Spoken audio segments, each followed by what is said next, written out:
Alright guys, and welcome back to my channel, Skool Gunner. I hope you're all keeping well guys. Welcome along. Been a couple of crazy days for the AFC guys, for all fans of Arsenal Football Club. A fantastic win away at Leicester City. 2 goals from Mikel Mourinho did the business for us. We have a massive battle coming up on Sunday against West Ham United. That is going to be an absolutely enormous clash for the club. A must-win game. They're not exactly going too good right now, so we should be able to hopefully, I say that in case Tony is watching, guys, a West Ham fan that watches my channel a bit and I support his. Hopefully we can get across the line against them. It won't be easy, that's for sure. They are a battling side, but I think we have the quality to win that one. But it will not be an easy game by any stretch of the imagination. I, of course, will be doing a watch along of that game and a preview of that match, so make sure you come in and stay tuned for that. Today is the first stream, guys, that I'm actually doing with a man called Yehia. I hope I pronounced his name correctly.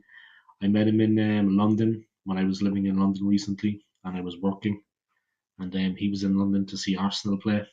He was in the UK, but he was in London to see Arsenal play, staying at the hotel. He was at the hotel in his full Arsenal gear, and yeah, we got talking. One thing led to another, and well over a year later, he's coming on the channel, and we've been keeping in contact, of course. So let's see what happens. But yeah, I'm looking forward to this, guys. Hopefully the first of many. If he can come on once a month, it would be good. He is representing Football Against Apartheid, global peace and justice in football. He's a Gooner, lifelong, diehard, like myself, like a lot of us that tune into this channel. So we need to hear what the man has to say. But yeah, the victory, the 3 points against Leicester, very welcome. For a moment there, we were 4 points behind Liverpool. Of course, they went and they won their game against Wolves 2-1. And they are the best team in the league right now, in my opinion. They are deservedly top of the league. I mean, there seems to be this belief with Arsenal fans that we seem to think that we are the league title, or that the title belongs to us. That certain members of the fan base are arrogant. Maybe the minority, but the majority of Arsenal fans, if you actually ask them, they don't think we're going to win the league this season.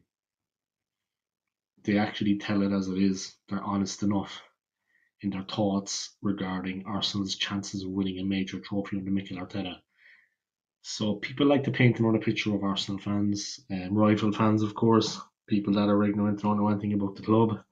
But any real fan will tell it like it is, like myself, for example. The best team on top of the league right now, there's no doubt about that. Liverpool have been the best team all season. They got themselves a fantastic manager when Jurgen Klopp left. So when I say to people, maybe we could switch up Mikel Arteta, they say, well, who would you get, Dave? Who would you get? As if to say there's nobody out there. There's always options, guys. There's always options in a manager that you can bring in. It is the way it is. So I mean, at this moment in time, after 2 second place finishes in the league, when it would have been easier probably to win the title than to throw it away like we did twice. It is time for honesty. And I mean, as an Arsenal fan, you have to be honest with yourself and where the club stands, where the club lies, not just regarding Mikel Arteta in general.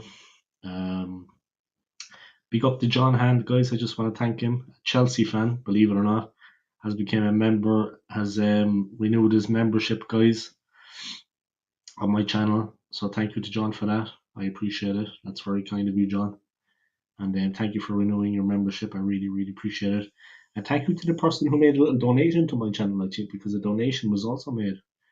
So yeah, thank you to that person. Yeah? I really, really appreciate it. I am monetized, guys. If anybody wants to make a little donation, £1, £2, whatever, I would appreciate it. Yeah, but pick up to John Hand, guys. Thank you to him for his continued support. Can't believe he's a Chelsea fan, but look, like I always say, nobody's perfect, guys. You know what I mean? But big up to John for that. Alright, bro, what's going on? I'm not too bad, man. I'm not too bad, considering I have to be up in I have to be at work for 6 in the morning. And you know what time I'm finishing at, bro? 7 p.m. But we're going to get that collaboration going on, yeah. We're going to get that collaboration going on. You throw a couple of dates my way, I'll get you on my channel, like I said, and you throw a couple of dates my way, and I'll guest on your channel. Yeah. After cutting back my job to 80%, I'm no longer working 100%, so I'll have a little bit extra time off. Yeah, it's good, man. It's good. We're going to have a good laugh. I'll try to get as many people on as I can. But yeah, you throw a couple of dates at me too, man, and I'll see when I'm free, and I'll come on your channel also, yeah. But I'm going to have a little bit more time now. I won't be working myself to the bone 100% when it's not really worth it. So big up to all of you guys. You know what I mean? I'm heading off to Thailand next month for 2 weeks. So some people tell me that's really not enough time. But to be honest, it's all I can get on holidays. So I'm going to head out there. How's Basel getting on in Shaqiri? They're second. They're pushing for top. And the team that are top at the moment are actually from the Italian region, Lugano. They actually sacked their sports chef today in the blink of an eye. So their sporting director, he got the bullet. So they are top of the league, yeah, Lugano. Basel are second. They could have been first on Sunday if they had won, but they only got a draw. If they had won that game, they would have been top, but they only got a point. But they're flying. They're absolutely flying. Granit Xhaka's brother, Taulan Xhaka, he has retired from football. I think he was like his whole life, like 16 seasons with FC Basel. And he is retired. And when Granit actually left, he took over the number 34. So that number has actually been kept free for Granit Xhaka when he comes back to the club. They're hoping he's going to come back to the club maybe for his last season or to finish his career. Yeah, I'm going to Thailand. But the thing is, Josh, I'm a little bit apprehensive, I think is the best way to say it. Because, like, you hear these stories about Thailand, yeah? And obviously we all know about the girls. You know what I mean? I'm not on about the lady boys. I'm actually on about the ladies. The lady boys aren't the problem because I got a natural right hand. You know what I mean? Weapon of mass destruction. But yeah, I like to go a place I can relax. And when the lads is telling me go, go, go, even though I'm traveling alone, single man, he's like, you should go, man, you should go. He's there himself at the moment with the wife and kids, but he's been telling me to go. You know what I mean? Obviously, my experience is going to be different than his going as a single man. But I just don't want to be hassled going up and down the street by the women all the time. You know what I mean? I mean, if you want to see a girl you like, if you want to have a drink, one thing leads to another, it's all good. I just don't want to be hassled when I'm walking up and down the road. So I'm a little bit apprehensive, and I don't know. Can you trust a man to get drunk around him? You know what I mean, Josh? I hope I don't sound like a fool when I'm saying that, but I don't know. Could you trust to get drunk around him? You know what I mean? I don't know really trustworthy. That's all I'm saying. I don't want to. It's nothing against Thai women or Thai people in general, yeah. But I just think like the way things are, the money they earn, they don't have much cash coming in. Could you actually trust them there? I want to go there and relax. You know what I mean?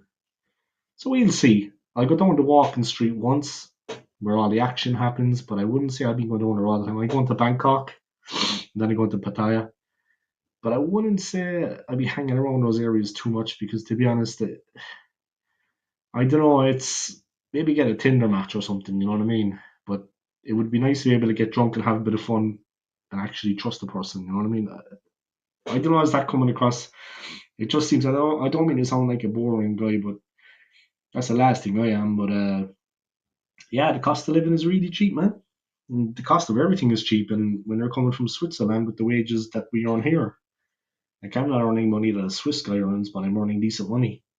Even though I'm cutting back my work hours now, I'm still going to be making decent money. We go over there and we're living like kings, bro.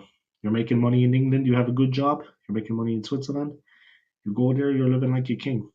I mean, it is very cheap there, extremely cheap. Like a haircut is like £2, maximum £4 is what you pay. A meal, next to nothing, and the food is fresh and the food is good. You know what I mean? Like someone like you, Josh, that looks after yourself, is into health and fitness. The menu there is definitely for you, man, because they have a lot of very, very healthy food. I mean, you ever see a fat Thai person? I'm actually going to a Thai boxing fight. Um, I looked at the price of tickets. It's about 40 quid, which is not too bad. But I'm going to go see a Thai boxing fight one of the nights. You know what I mean? In the local Thai boxing stadium. So I'm looking forward to that because I always like to watch a good fight.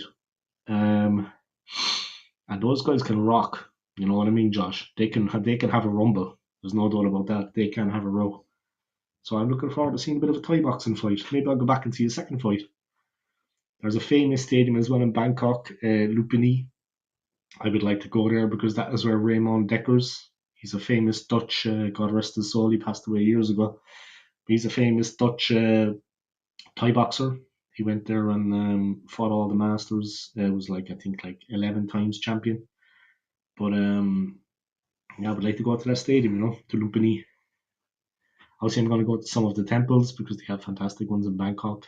I want to go to the rooftop bars, check them out, and obviously I want to go to the fake markets.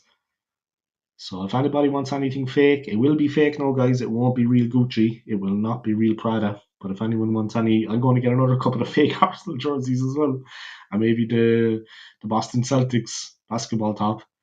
But if anybody wants any fake goods, guys, let me know. But that's all I'm going to be bringing back. There's going to be no dodgy activity.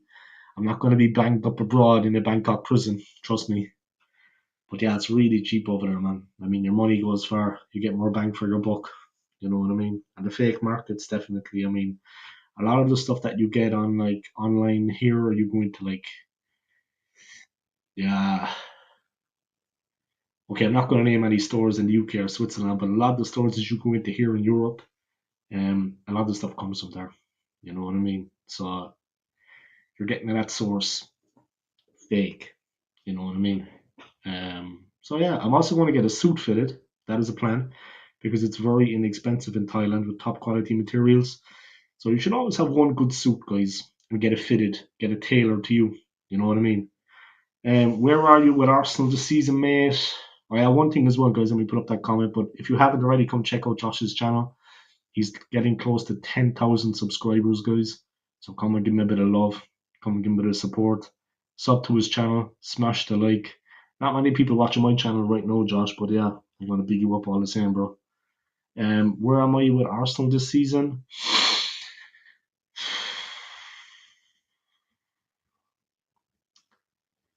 I don't want to bang on the same drum as everybody else, yeah? And I don't want to sound like I'm repeating myself, but we should have signed a top quality forward, and it should have been in the summer transfer window, not in January. I mean, people banging on about the January window. If you want a player to have the proper impact, then you need it to be in the summer transfer window. And I'd probably disagree with a couple of people that come on your channel, Josh, respectfully. But if it has to be done, it has to be done. Mikel Arteta needs to be kind of phased out, I think. As soon as you mentioned that, of course, all the Arteta fanboys, the guys that love him, they say, well, who would you get? Who would you get? There's not many managers out there. You know what I mean? This kind of reaction, yeah? This kind of reaction is what you get from those Muppets. But look, they're entitled to their opinion, yeah, but that's the way they behave. I mean, ridiculous behaviour. Like children. Look at Liverpool and Arne Slot. Now, how many people have actually heard of him as a manager before Liverpool signed him? How many people actually heard of him as a manager before Liverpool signed him? There are managers out there. But you've got to set up your stall. You've got to go out there and actively look for a manager. And at the moment, that is the furthest thing from the minds of the Arsenal directors, the people in charge. And a lot of the fans, they're happy with Mikel Arteta. It's like a fashion statement. You walk down the road with your head high and your chest up. We've got Mikel Arteta. We should have won the league in the last 2 seasons. We threw it away. We had it in the bag and we just threw it away. This season, we're not going to win anything, of course. I honestly don't think I'm going to see another league title in my lifetime. I'm in my 40s now, guys. I'm not as young as I used to be. And nothing is promised in life. You know what I mean? You don't know what's around the corner. Speaking honestly, you just don't know. I'm healthy, I'm fit, I'm strong, but you never know in life. Do you know what I mean? Maybe Josh is a young guy, a young man, yeah? Strong, fit, and healthy. He could see Arsenal win another title, maybe. The league title. That's the one that matters, guys. The league title. And if we can, a Champions League after that, but first things first, let's get a league title. We haven't had one in a long, long time. I just can't see how it's going to happen for us. Liverpool are back. City look like they're getting strong. Newcastle are around. Villa are in the mix. United, I think, I don't know what you think, Josh, but I honestly think United could get dragged into a relegation battle. And I am not taking the piss out of the club here. I'm not actually winding up United fans or making fun of them. I honestly think the club could get drawn into a relegation battle. I'm being perfectly honest about it. I'm not actually winding them up here. I'm not making fun of United fans. I think it's come to that point where that could actually happen. I think it's a real possibility that they could get drawn into a relegation battle. So it is what it is, you know. What can I say? I think that's a real possibility. But look, we'll see what happens. We'll see what happens.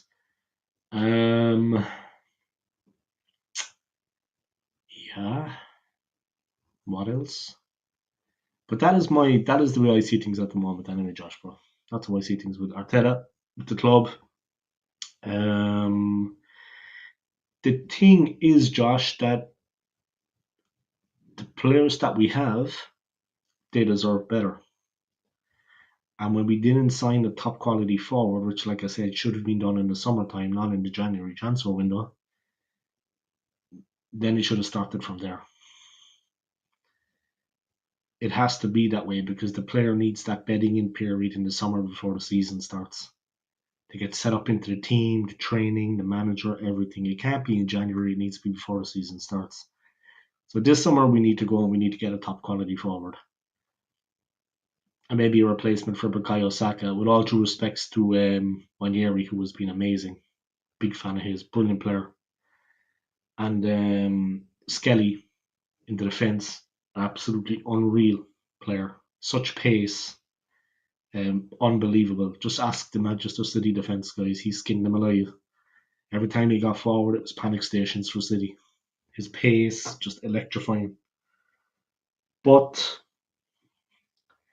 that player needs to be brought in summer transfer window, guys, and not in January, because you need to get that player ready for the new season, and he needs to be settled, have a go at the season, the whole season long. I mean, we're never going to find another Thierry Henry, guys. Let's have it right. There will never be another forward like him at the club. An out-and-out striker. Dennis Bergkamp was more number 10. As an out-and-out striker, we will never get another Thierry Henry. He's one in a million, guys. But Nicolas Anelka, Robin van Persie, Aubameyang when he was at his best, I mean, that would be enough to get us across the line. We made this kind of token gesture bid for Ollie Watkins. 1 second here, guys. I don't know what that was about. It's like the club were playing with us, not actually being serious about landing the player. So I don't pay any attention to that, to be honest. No attention whatsoever. I just want what's best for the club, like everybody else. I'm not going to lie. But I just want what's best for the club, like everybody else. And then these people sitting on the fence about Arteta, they'll be waiting a hell of a long time for us to be champions, guys. I'm not going to lie. It's time for action. We're never going to get anywhere if we don't step it up. That's all I can say about that. But thank you for the question, Josh, man. Sorry I went down a little bit there, guys, but it is a testing time for Arsenal fans. We have been through the ringer in the last 2 seasons.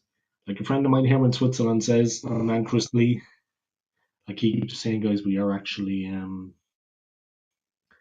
our highest league position we've been in a while. All right, guys, the man of the moment, the special guest is waiting in the wings. He's got something to say. He's going to tear it up. And let me just bring him in here, guys, 1 second. All right. Sorry. All right, man, what's going on? I do. Long awaited. Can you hear me? Yeah, I can hear you. Can you hear me? Ah, cool. I can hear you, man. Welcome along, yeah? Welcome along. Just 1 second, guys. We'll let him get the AirPods in. We'll let him get set up. The man's got something to say. You good? So I come in like, yes, I'm good, mate. How are you? Yeah, I'm good. I just started a little bit earlier just to kind of talk a little bit of football. I had a couple of questions coming in from an Arsenal fan. He's actually got a huge Arsenal channel as well. He's almost got 10,000 subscribers, would you believe? But he's got a big channel. But yeah, welcome along, man. First time, hopefully the first of many. Yeah, you want to introduce yourself, talk a little bit about Arsenal, and then you can branch onto the football against apartheid. Yeah, sure. Lifelong Arsenal fan. Name's Yehia. Since 1989 and that historic win against Liverpool. So partly a glory hunter at 4 years old. Liked Arsenal throughout the season. As red was my favourite colour back then. Um, Liverpool Liverpool playing in red on the last game of the season was a choice between the two. My dad was telling me Arsenal's local, so you probably got to support your local team. And then I said whoever wins then, and we won it in the last minute with that Michael Thomas goal. So thankfully that Who I'm a became a gooner. Liverpool player? But that's a story for another day. Yeah, been attending matches, got a season ticket in the North Bank. Yeah, love my team through and through. Some of the decisions, unfortunately, which we'll come on to, like limit sponsorship, unfortunately, is not looking good at the moment with their support of the genocide in Sudan. Yeah, so also Rwanda as well with the Congo situation. A lot of things that need to change at our club to be in line with human rights across the world as well. So All good, man. Thanks for that. Yeah. I'd have to be perfectly honest, as I always am on my channel. I probably wouldn't be too much up on those issues you talked about, but of course, I hear things, I see things, and that is also very important regarding our club. Not just the image, the status, but that they're actually doing the right thing. You know what I mean? It's not about the image or the status or how they look in the media. It's that they're actually doing the right thing. I mean, it shouldn't be motivated by money or anything else.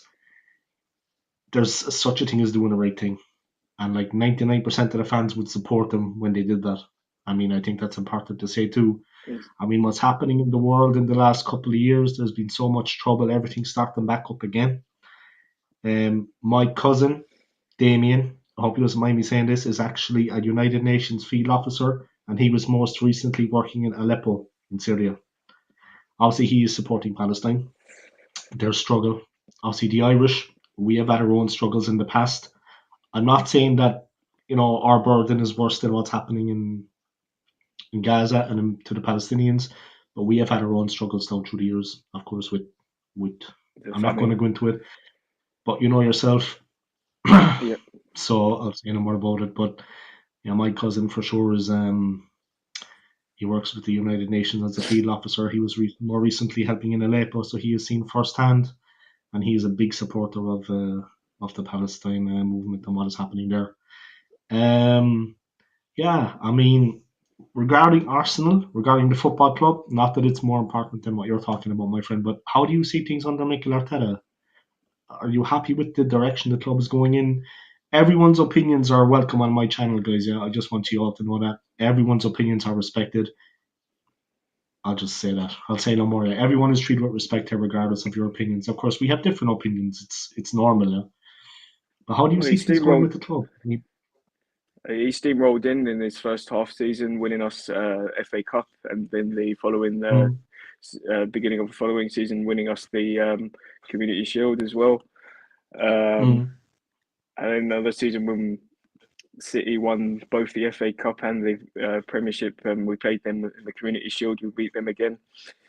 Um, mm, just goes to show that the club has improved a lot, despite lack of trophies in recent seasons. The mm. performance, the atmosphere, the the players is shining, and like if it wasn't for like all of the breaches of City, we would have had more trophies. We would have had a better, and then VAR as well, and the referee decisions have gone against us. Michael Oliver, for example, another guy paid by the Emirates or by the Etihad sponsors at City to referee out there in Emirates, and looks like he's giving us.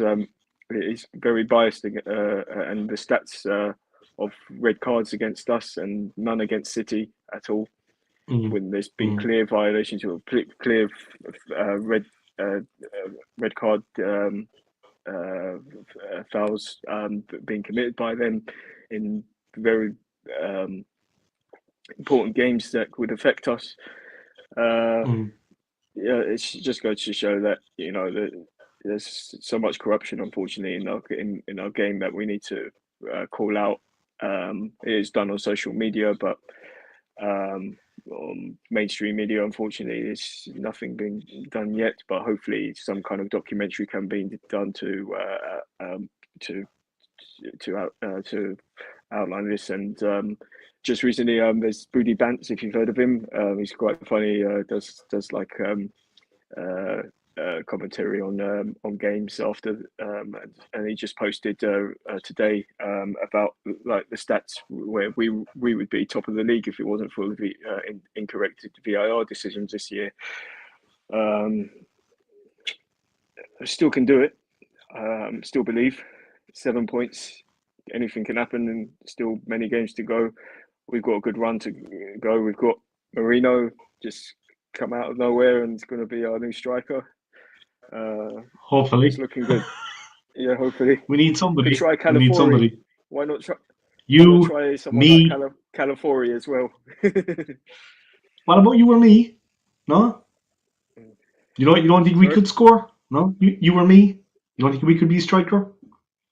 I'm a left back. I like to run up when everyone's tired and score my goals. You could convert into a Nicolas Anelka role. You could be like Nicolas Anelka. What do you make of the lacking of the signing of a world class striker? I mean, that has been of detriment to the team. I think we do need that. We're never going to find another Thierry Henry, like I was saying just before you came on air. I was talking to people. We're never going to find another Thierry Henry. He was one of a kind. But we might get a Van Persie or an Anelka, I mean, or even Aubameyang when he was on it, because when Aubameyang was on it, as Chelsea found out, he was formidable.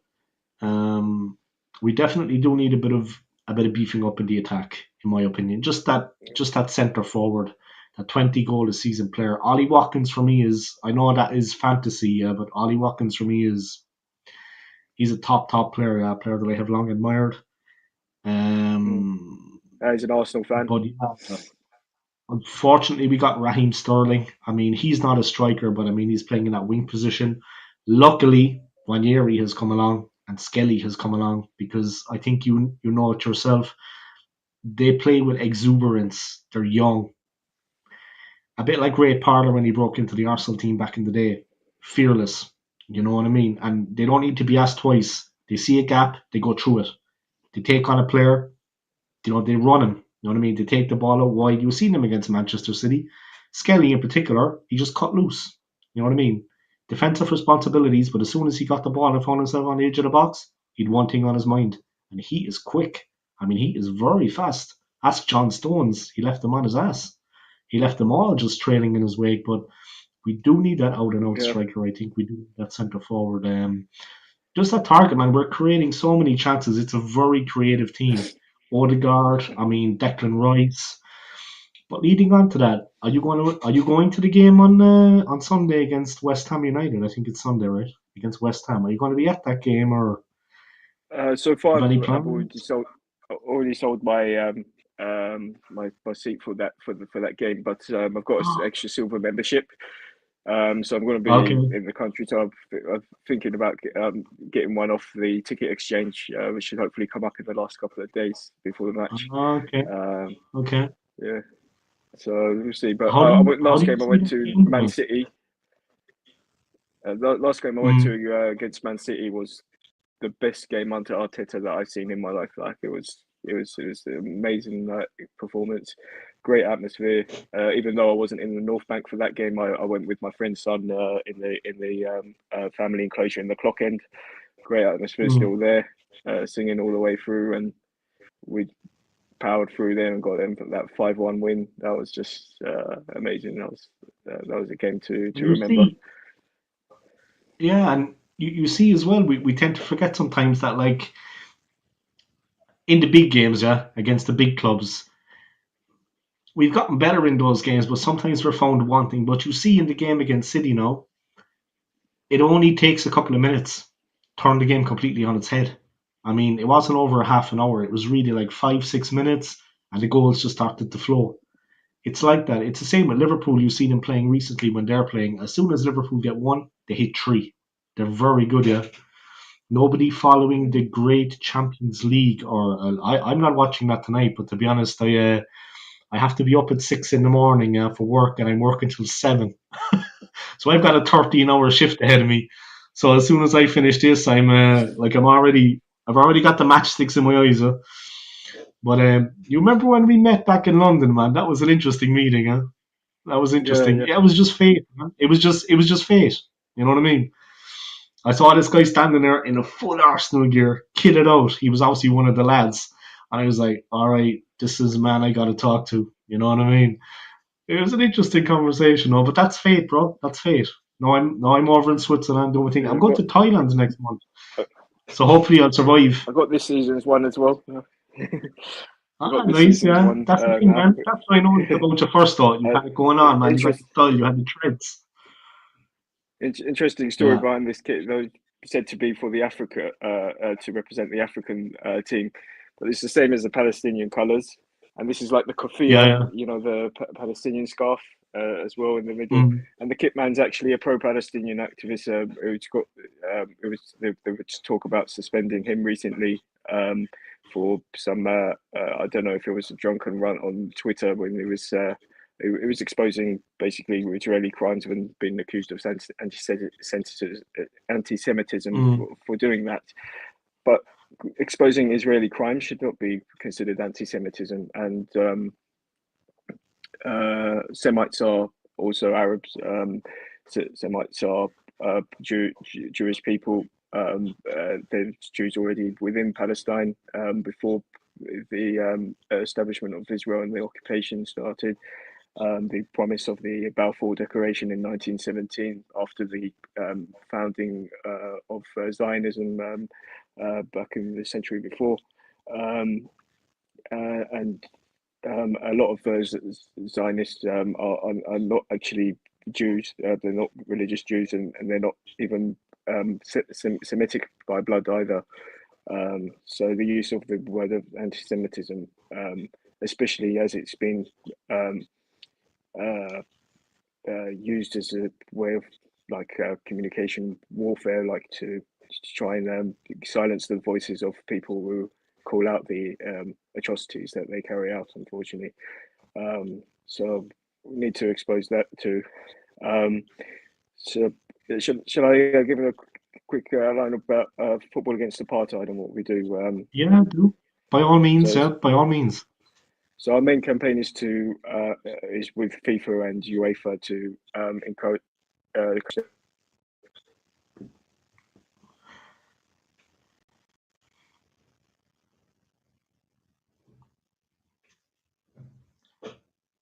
Just 1 second, guys. I think his Wi-Fi has gone down, but I'm sure he's going to come back soon.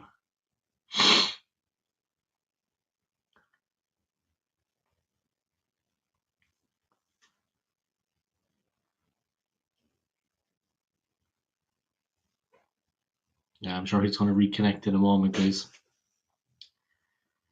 But interesting to hear what the man is saying. Yeah. But Arsenal, there have been improvements. It's not all doom and gloom, but we really did need that top quality centre forward to come into the team. That unfortunately has not been happening. So hopefully, at some point, he will come back again. We can get that quality forward that we need at the club because it's pretty important at this point.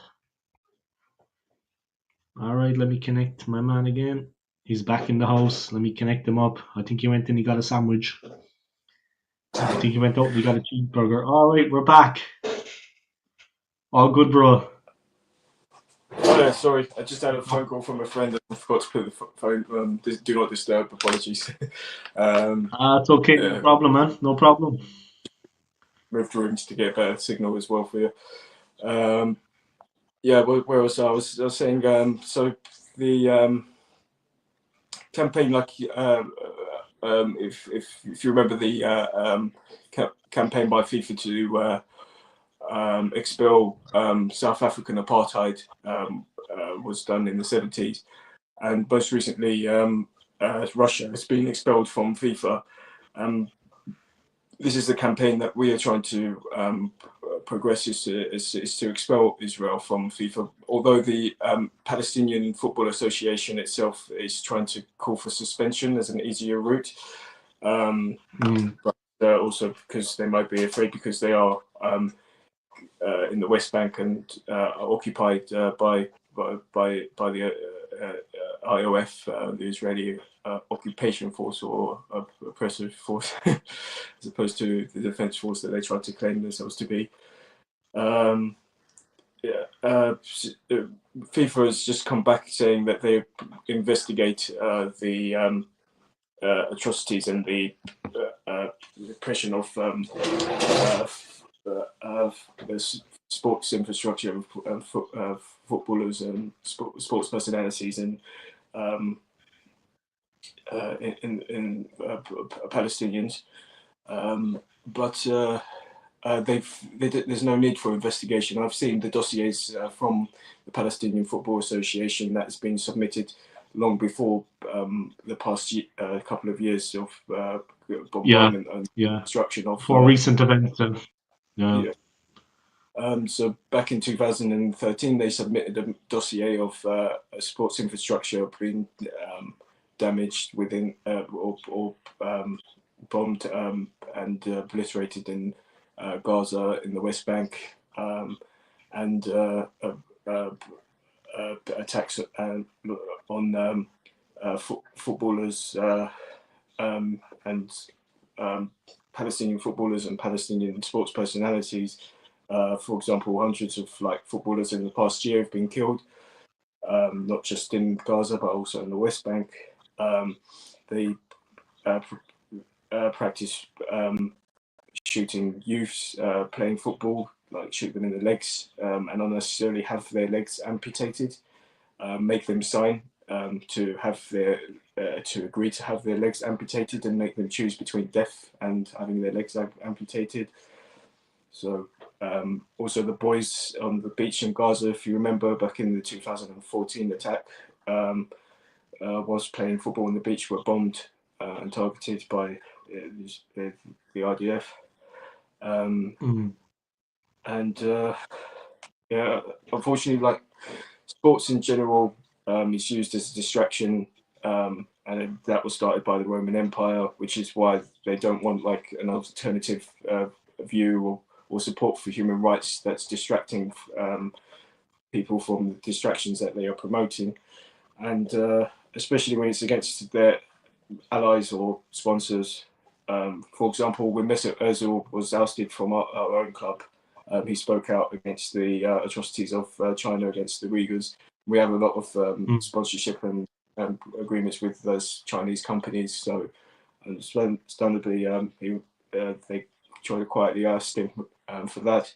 Also, Mohamed El Neni, who was campaigning for Palestine, when Arsenal sponsors Lavazza, screamed anti-Semitism about it. And we, Football Against Apartheid, and wrote a letter in support of him, which was signed by Jewish community leaders to confirm that it wasn't anti-Semitism, to support Palestinian cause and call out atrocities carried out against them by Israel, and handed it into the Library House and his contract was extended at that time. So that was during COVID. We had to go in with masks and stuff to have them in at Highbury House, and thankfully we contributed towards getting his contract extended as well. Saw some more incredible goals from him.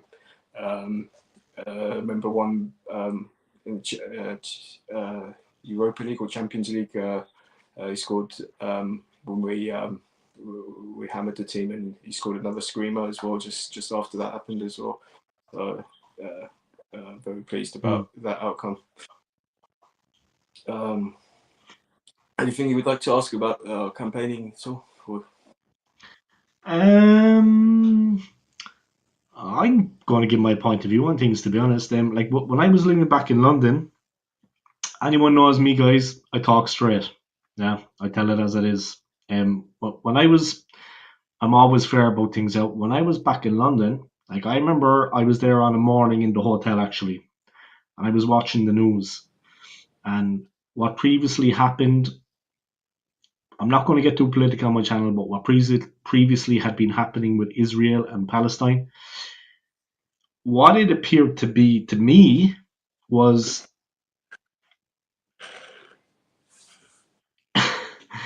Israel wanted revenge. Yeah. They perceived it as they wanted revenge. But what I saw was they were just bombing innocent people. Now, I'm going to be perfectly honest here.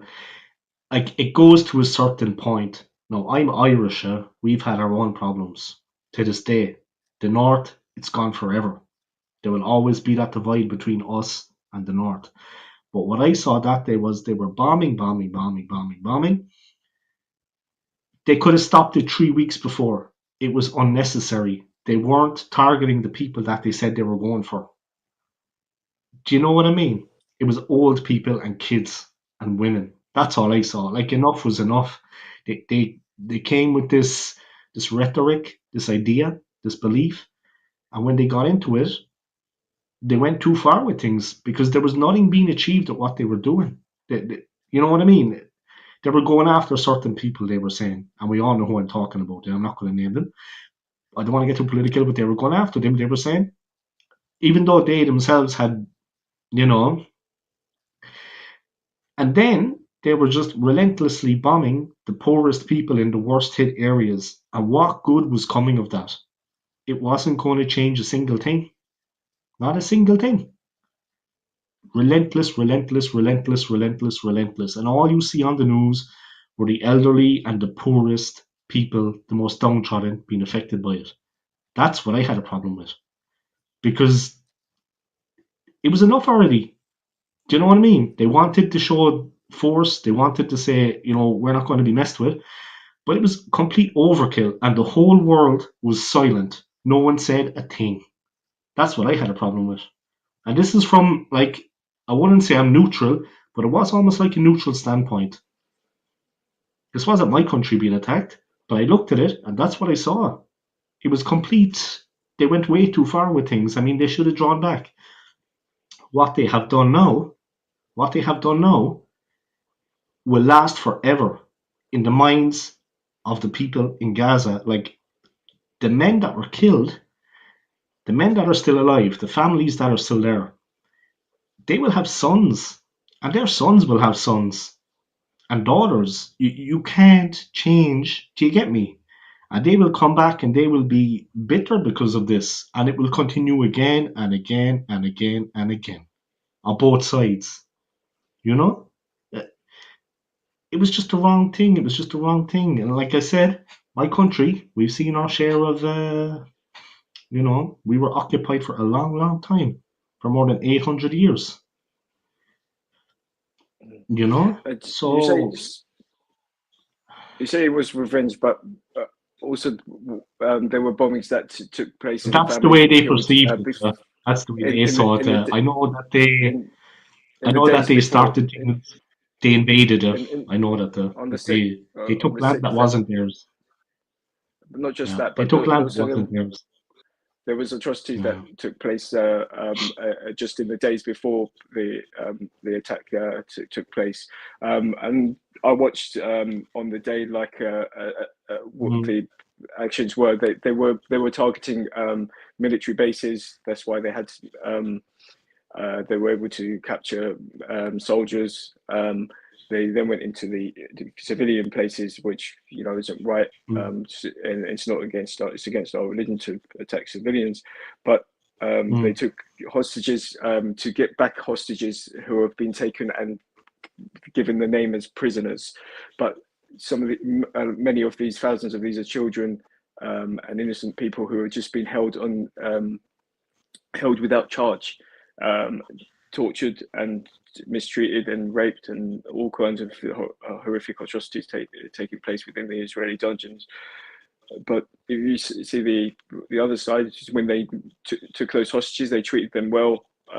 They looked after them, they fed them, and they returned them back safely. They even protected them when Israel was bombing, and they also, on the day of October 7th, they carried out the Hannibal Directive, if you've heard of it, which is to kill their own civilians, the hostages, to prevent them from being kept as hostages, to be used as in any deal to free the Palestinian hostages, who were called again by the media and Israel as prisoners.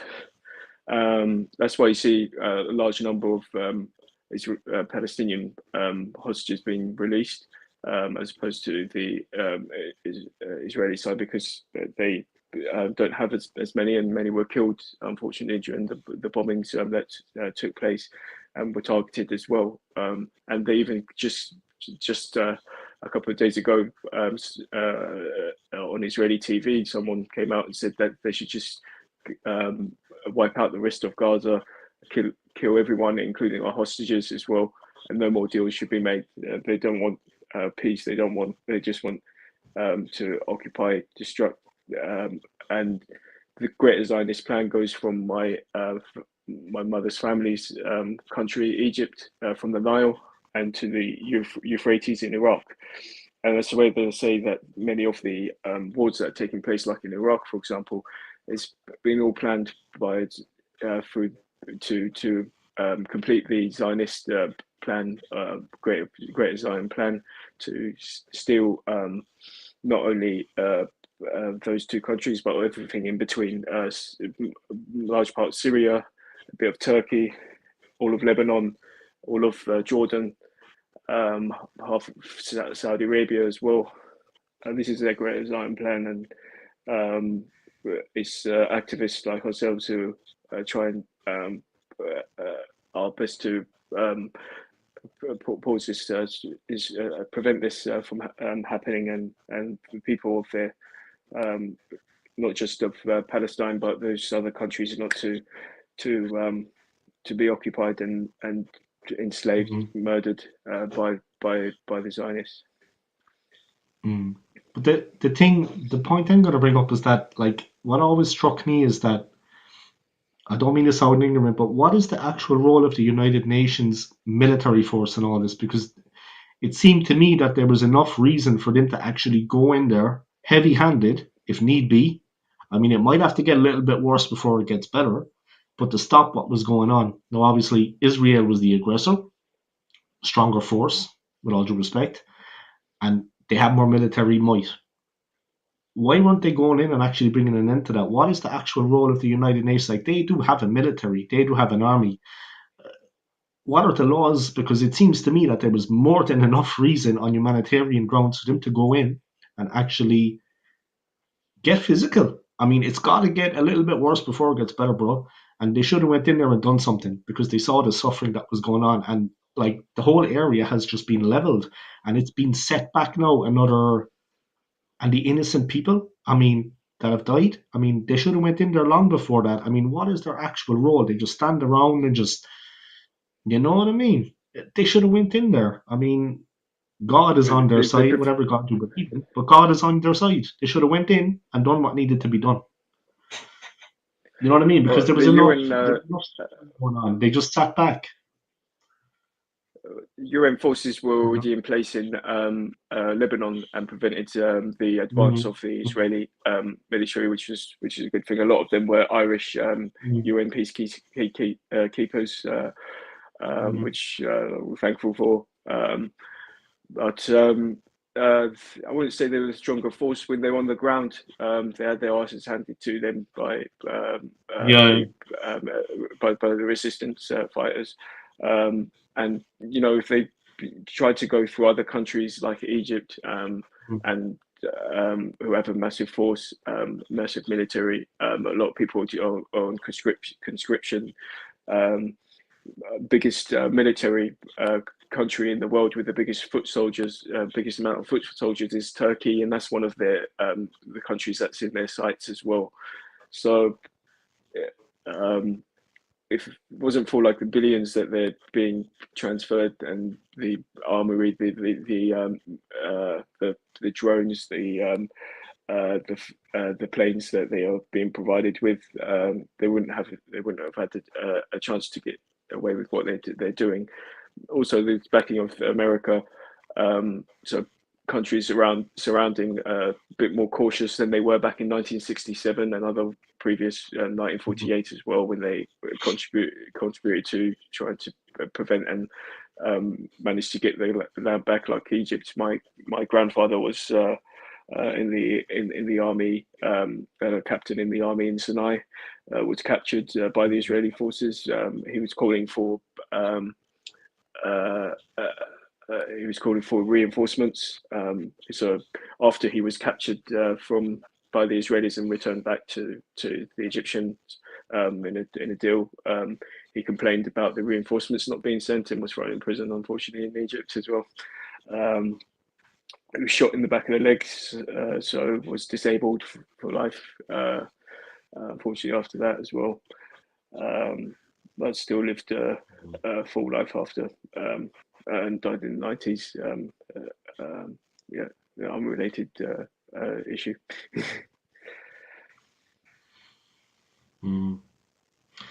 Yeah, I mean, you obviously know a lot about the history and what has been going on. It's been going on for a long, long time. I think it's important to let people know that too. It's not just been in the last year or two or with everything that's been happening. This has been going on since a very long time. Like when I was a young child, I remember. Now I'm in my 40s, guys. I'm 45 years of age.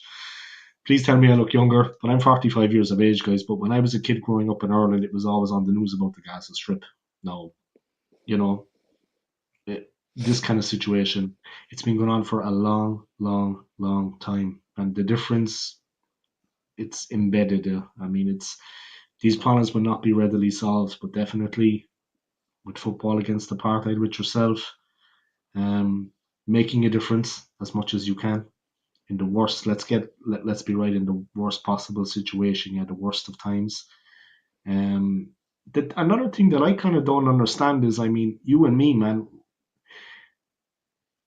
Obviously, everybody has their worth in life. Yeah, everyone can make a difference, but there's a lot of like celebrities. Now, I don't want to be picking on them, man, but they have a lot of following, yeah, and they can make a comment on certain things happening in the world. Also, what's happening in the Ukraine and Russia. That's a story for another day. Mm-hmm. But a lot of people in positions of power, like celebrities, for example, they don't actually come out and speak out about things. Whereas, okay, some of them probably aren't interested, but a lot of them probably are. But for some reason, they don't come out. Maybe I'm ignorant, maybe a lot of them do. But to me, there's not enough actual focus being put on it from people in a position that can make a difference. All they need to do is bring a bit of light to it, bring a bit of focus on it, say something about it. You know what I mean? In the media, and kind of get a little bit of focus on it. But for some reason, the world just seems to be they're all just quiet. You know what I mean? Yes. I just don't understand. They see what's going on. They see what's going on. Yes, but part of the Zionist plan is to control media, especially because they know how powerful it is. It is used as a distraction and controls the masses. There are a lot of celebrities. If you follow celebrities for Palestine, number 4 in between celebrities for Palestine, they show a lot of celebrities, footballers as well, who have spoken out, but they're not as vocal as they should and could be, because of Mm. they know because um, media, films, sports, everything is being controlled. It's being used as a tool to control the masses. So of course, there's not going to be a big outcry for the Palestinian cause on there, because it's going against our allies, unfortunately, Mm. our Yeah, I unfortunate understand. allies. Yeah. Yeah, that's something that always just kind of stuck in my mind. I always thought that there could be, maybe I'm maybe I'm naive, I'm innocent, yeah, but I thought that especially in the United States, a lot of the more, you know, actors I'm talking about, that they could actually come out and, I mean, musicians, but they all seem to be just quiet about things. I mean, are they just numb to what's going on? Are they not interested? I mean, it just appeared to me that they could be doing more. Like, I don't know. Do you know of the Irish rap group? They became famous at the moment, Kneecap from Belfast. They tend to Yes. be bringing a Yeah. lot of attention to things. They have achieved awards through their own Very good. right, but they have been bringing a lot of attention to things. Obviously, they're a Catholic group from Belfast. It's important to say that, because, of course, you have the Protestant and the Catholic divide in a city like Belfast. But of course, they know their history and they know the difference between right and wrong. So if anyone has been watching Kneecap, come on and support the lads. They recently had a movie, but they got their heart on their sleeve, as we say. They're wearing their heart on their sleeves. Also, They're telling it like it is. Yeah. Also, the Irish American rapper Macklemore, he's doing a Oh tour yeah. in Ireland soon as well. He's been very vocal, My done friend, my very good. friend saw him live, but in Switzerland. Yeah, Macklemore. yeah, I'd love to see him Yeah, live. big up to him for Yeah, doing that. But he's I done want to breakthrough want to go tracks as see him well. myself. Yeah, yeah. He's Irish American, but he's pure American. Like, anyway, he's Irish American, but he's American too. You know Yeah, what I mean? But yeah, yeah. It's just his rap is a bit just his recently rap is a this. bit too soft for me. I'd be more into like Right. the House of Pain. You know what I mean? They were some good boys, I'd say, to go have a drink. Anyway, I'm gonna wrap up the stream there, man. Only because I gotta be in work for 6 a.m. Yeah. Um, I want to Understandable, thank mate. you for coming on, It's and good I to speak hope with it'll you. be the first of I hope it'll be the first of many, yeah, the first of many. And I want to thank you for coming on, for sharing your thoughts with us. I'm going to put the details of the Football Against Apartheid and also the Instagram link you showed me. I'm going to edit the video now after this when we come off here, and I'm going to put it in the description. It's been a Thank pleasure, you very yeah, much, and I want to thank you for David. coming on and for speaking from the heart, yeah, and hopefully the first of No many, yeah, problem, the first David. of many. Anytime. You take care of yourself, Hopefully, yeah. see you again Like I soon, said, mate. if it wasn't for the fact I was working Cheers, at mate. 6, I'd stay on a bit more. You take care, yeah, and thank you for coming Yeah, on, guys. If you haven't already, you too. have This a man good has a rest, mate. YouTube channel, guys, Sleep Football well. Against Apartheid. He also has an Instagram account, which I'm going to put in the description. So come along and sub and follow him on Instagram, yeah. Take care, And there's a guys, link and I'll tree see in you with all the later. there's a link tree at the top of the Instagram where you can follow like our other pages as well. Got a lot of Facebook pages Ah, for specific clubs that have. So we've got Gooners Against Apartheid, even the Scum Spurs against Apartheid, Red Devils against Apartheid. Spurs. Yeah. What? I'm only joking, man. Just trying to make a bit of There's a, light-hearted there, Spurs. there are a few good apples I need to that go on on now that and I side need to of get a things. bar of soap and I need to Sponsoring. wash my tongue after saying it. I need to get a bar of soap and I need to Cool, mate. wash my tongue after saying Spurs. All right, you take care of yourself, man. Yeah. Any other You too, information you mate. want to give about football against apartheid or no? Just follow the link tree on our Instagram that you'll provide, which will provide access to our other social media platforms. And I look forward to seeing you on the next live. Yeah. And take it easy, man. Yeah. Thank you for coming on. Like I said, I'm from speaking from the heart. Yeah. And you take care of yourself. Guys, You good too, night David. from Thank you. me. I'm off to bed. Good night. I gotta be in work for 6 in the morning. See you later, man. Take care, guys, and thank you to everybody for tuning in. I really, really appreciate it. Thank you to Yehia from Football Against Apartheid for coming on. And for speaking the truth, for speaking his mind. And thank you to Saskia Gooner for tuning in. Thank you to Anthony. I know I still look like Zach Dingle, Anthony, but I'm actually going to get a shave and a haircut when I'm in. I'm going to get my £2 haircut when I'm in Thailand. But yeah, big up to everybody for tuning in. Yeah, I appreciate it. And thank you to my special guest for coming on.